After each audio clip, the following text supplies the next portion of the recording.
Oh, you probably won't see an Airbus A380 soaring above you today, once crowned the king of the skies. The largest passenger aircraft ever built now sits silent grounded in hangars, stored in deserts, and slowly fading into history. Airbus ended production in 2021, and airlines rushed to replace it with smaller, fuel-efficient twins. The age of the superjumbo seemed over. But now, a storm is rising in the east. China, a nation with a booming aviation market and ambitions that stretch far beyond the horizon, has its eyes on the A380. And this time, it isn't just about flying. It isn't just about transforming it into a symbol of national power, into a laboratory for hydrogen engines, into a military workhorse. Where Airbus walked away, China might breathe new life into the giant, and in the process, shake the very foundations of global aviation. Welcome to today's story. China's bold bet on the Airbus A380. Is this the comeback of the century or the riskiest gamble aviation has ever seen? To understand why China would even consider reviving a behemoth like the A380, we need to rewind back to 1985, when China was just stepping onto the global stage of commercial aviation. That year, China Eastern Airlines took delivery of its first Airbus A310. It was a modest beginning, but Airbus had a strategy. Instead of simply selling planes, it built partnerships training local crews, sharing technology, and even opening assembly lines inside China. That patience paid off. Within 2 decades, Airbus deliveries to China multiplied 50-fold.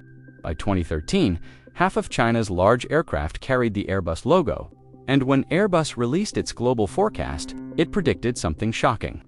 China alone would need more than 5,000 new planes by 2033, including hundreds of very large aircraft. That category belonged to just one plane, the A380. The world doubted. Airlines were downsizing, betting on point-to-point travel with smaller, more flexible jets.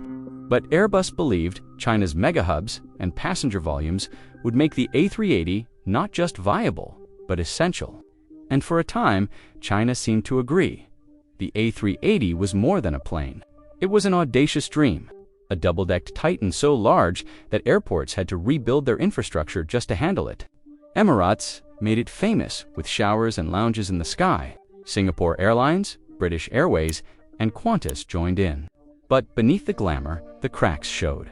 For engines guzzled fuel, maintenance costs soared. And unless every seat was filled, airlines bled money by the time COVID-19 struck. The A380 was the first aircraft to be grounded and the last to be brought back. In 2021, Airbus admitted defeat. The program was dead. Except, in China, while Europe and America scaled down, China's skies were exploding with growth. Domestic air travel quadrupled between 2010 and 2020. New mega airports like Beijing, Daxing rose from the ground, capable of handling 100 million passengers a year. But even with all that infrastructure, China's airways are packed. Demand is relentless. And the country's flagship jet, the Comac C919, simply doesn't have the capacity to handle it. That's where the A380 re-enters the picture. Yes, it's massive. Yes, it's expensive. But in China, where airports are built to scale and passenger volumes are overwhelming, the A380 suddenly looks less like a dinosaur and more like a sleeping dragon. And make no mistake, China isn't just thinking about flying the A380, it's thinking about owning it. Imagine a reborn A380 custom-built for China, perhaps even assembled in China, red and gold interiors. Mandarin-first technology, smart cabins with VR entertainment, not Airbus's A380, but China's A380. This isn't fantasy. Industry whispers suggest serious talks are already happening. And history shows Airbus once tried to keep the program alive with the A380 Plus, a redesigned variant with improved aerodynamics, more seats, and lower operating costs. The plan failed then, but for China, it might be the perfect blueprint now, and the possibilities don't stop there. China could revive the freighter version of the A380, turning it into a cargo leviathan to serve its export economy, or even militarize it, converting it into a troop carrier, flying command center, or heavy-lift transport. A controversial move, yes, but one that would send shockwaves across the world. Of course, the challenges are colossal. Reviving the A380 would take billions in investment, retooled infrastructure, and enormous political will. Critics warn it could become a vanity project, a symbol of ambition with little practical return. But here's the truth. For China, this isn't just about economics. It's about symbolism. The A380 would be a declaration that China isn't just a participant in aviation, it's a leader, a player rewriting the rules of the skies. And here's the twist. Even outside China, the A380 is quietly making a comeback. Airlines from British Airways to Lufthansa are reactivating their grounded giants. Emirates never gave up on it and still believes the future needs big planes.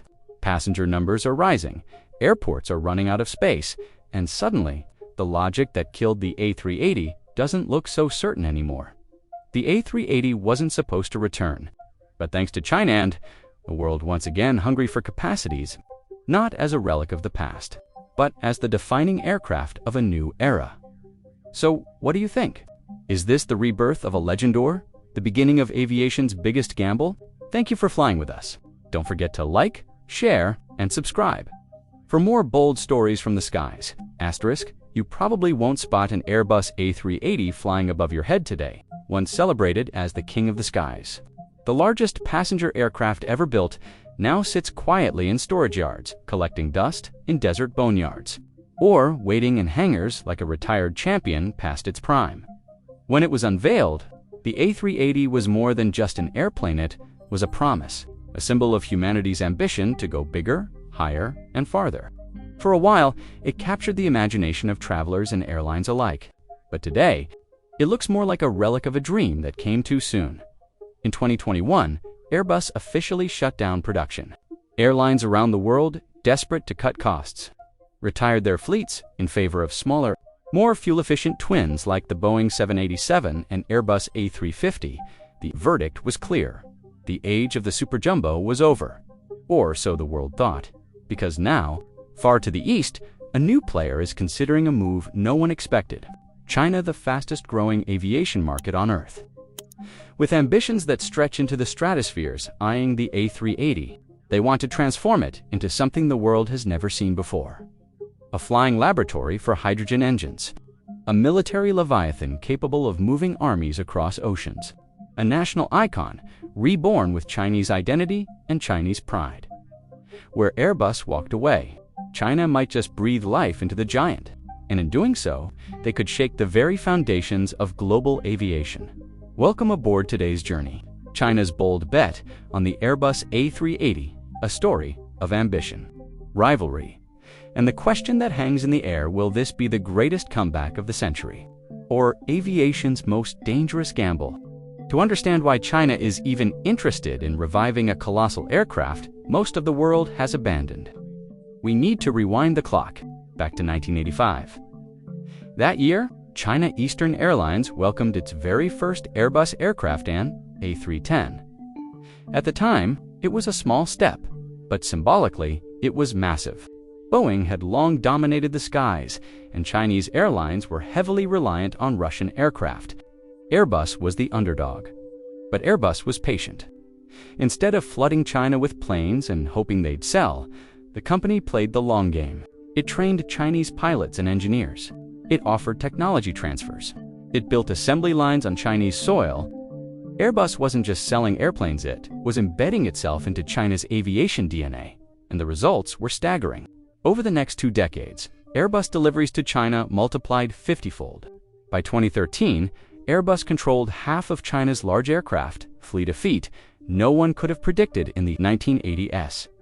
Then came the 2014 global market forecast. Airbus predicted that China would need more than 5,000 new aircraft by 2033, and among those, it projected 319 very large aircraft, the category that belonged to only one plane.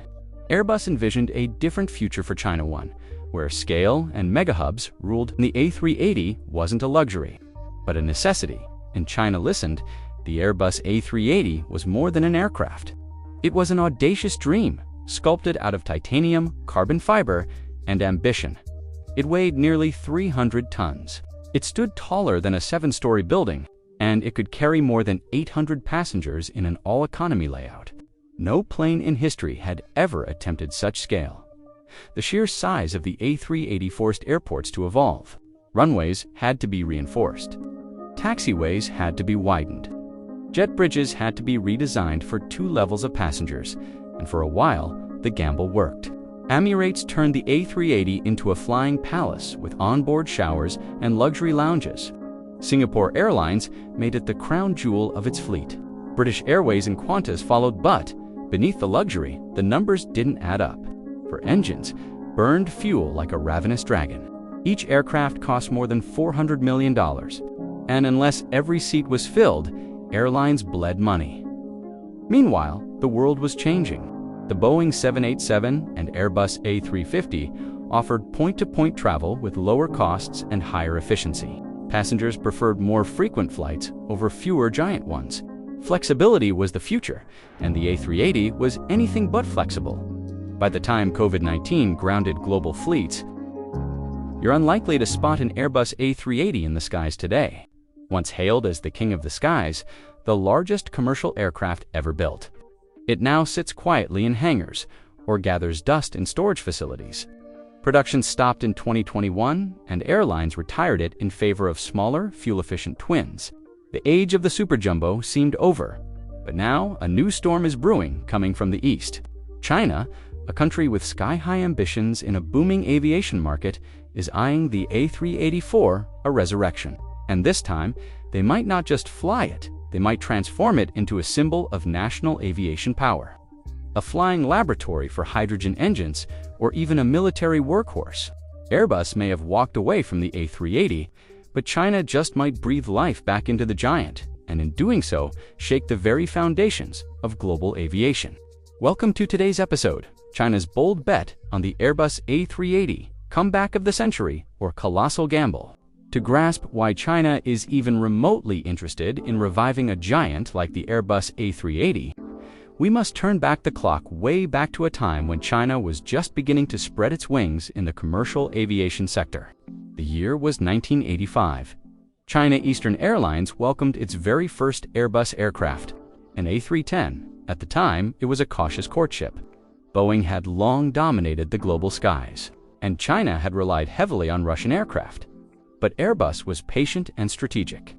Instead of dumping aircraft and hoping they'd sell, Airbus embedded itself in China's aviation ecosystem. It trained local crews, offered technology transfers, and even opened assembly lines on Chinese soil. It wasn't just selling planes, it was building partnerships, and the results were staggering. Fast forward 2 decades, and Airbus had increased its aircraft deliveries to China 50-fold. By 2013, it controlled half of all in-service aircraft in China with over 100 seats, a milestone few would have predicted. Then came the 2014 to 2033 global market forecast. In it, Airbus projected that a jaw-dropping 5,363 new aircraft would be delivered to China alone, more than any other country on Earth. That number included 3,567 single-aisle jets. The kind Comac now builds 1,477 twin-aisle aircraft, perfect for transcontinental travel, and most provocatively, 319 very large aircraft. That last category belonged to just one plane, the A380. At a time when most of the world was betting on smaller, more flexible fleets, Airbus envisioned a different future for China, one built around scale, infrastructure, and mega-hub airports. With hundreds of millions of passengers expected annually, the A380 wasn't overkill. It was a necessity. China, hungry for growth and prestige, listened. The Airbus A380 was not just an aircraft. It was an audacious dream sculpted into titanium, carbon fiber, and aluminum. Unveiled with fanfare, it was the largest commercial aircraft ever built, a double-decker behemoth that promised to redefine global air travel. At 277 tons, it was so massive that many airports had to reinforce their runways, widen their taxiways, and invest in new boarding bridges just to accommodate it. Airbus bet that airlines would line up for a jet that could carry up to 800 passengers in an all-economy configuration, or roughly 555 in a standard 3-class layout. At first, some did. Emirates famously doubled down on the aircraft, building an entire marketing identity around its sheer luxury. Onboard showers, lounges, and suites in the sky. Singapore Airlines, Lufthansa, British Airways, and Qantas joined in, but the honeymoon was short-lived. Beneath the glamour, the A380 was a logistical and financial beast. For engines burned through fuel like a hungry dragon, and maintenance was a nightmare. Each plane cost over $400 million, and unless an airline could consistently fill almost every seat, the economics didn't make sense. Then came the dagger flexibility. Smaller aircraft like the Boeing 787 and Airbus A350 could fly. They didn't need mega hubs. They consumed less fuel, and they could operate multiple frequencies a day, giving passengers more options and reducing operational risk. The A380, in contrast, locked airlines into a rigid, high-stakes model. If a flight didn't fill up, major losses. If demand shifted, no agility. And when CO-19 grounded global fleets, the A380 was the first to be parked and the last to be called back. In 2021, Airbus conceded defeat. Production ended. Airlines retired their A380s in droves. A once bright star faded into near extinction except in one place. While Europe and North America downsized and modernized, China was just getting started. Over the last decade, China's domestic aviation sector has experienced a growth spurt so intense it makes the U.S. aviation boom of the 1960s look modest. According to data from CAC's Civil Aviation Administration of China, the number of domestic passengers more than quadrupled between 2010 and 2020. And despite a temporary pause due to CO-19, that growth has returned with a vengeance. Today, flights between Tier 1 cities like Beijing, Shanghai, Guangzhou, and Shenzhen are not only full, they're often overbooked. Air traffic congestion in Chinese airspace is becoming the new normal. China is projected to overtake the United States as the largest aviation market in the world by the early 2030s. To cope, the government has invested billions in airport infrastructure. Beijing Daxing International Airport opened in 2019, an architectural marvel with a capacity for 100 million passengers annually. Chengdu, Guangzhou, and Shanghai are all expanding their runways, terminals, and air traffic control systems. Yet, despite these advances, capacity remains a bottleneck. Enter the need for bigger planes, lots of them. China's pride and joy, the Comac C919, recently entered service. It's a sleek, narrow-body aircraft designed to rival the Airbus A380 and Boeing 737. It carries 158 to 192 passengers depending on configuration. A solid regional workhorse, but for trunk routes between megacities or long-haul international travel, it's not enough. That's where the A380 starts to look appealing. Again, yes, it's big. Yes, it's inefficient by Western standards. But in a Chinese context where airports are huge, passenger volume is immense, and national pride plays a key role. The A380 might just be the perfect fit. China doesn't just want planes that fly. It wants planes that impress, that represent, and that move millions at a time. And in that light, the A380 isn't obsolete. It's a sleeping giant waiting for the right partner to wake it up. China's affair with the A380 wasn't just a fantasy. It once took flight literally. Back in 2005, while the rest of the world was cautiously warming up to the idea of the superjumbo, China's Southern Airlines took a leap of faith. It became the 15th airline in the world to place an order for the Airbus A380, and more notably, the first and only Chinese carrier to ever operate the aircraft. China Southern didn't just buy the A380, it made a statement. The aircraft flew prestigious routes. Guangzhou-Beijing, a domestic trunk line overflowing with demand. Guangzhou-Sydney, connecting the Chinese boomtown to Australia's financial capital. And Beijing, Los Angeles, a trans-Pacific bridge between two global powerhouses. Unlike many other operators, China Southern made money on some of these routes. For a brief period, it stood as a rare success story in the A380 saga. But reality has a way of catching up. High fuel costs, complex maintenance, and scheduling inflexibility began to wear thin. By 2022, China Southern quietly retired its A380 fleet, ending its 15-year experiment. The world nodded in agreement. Another giant had fallen. But in China, that wasn't a closing chapter. It was a pause. Because even after grounding them, whispers persisted in industry circles.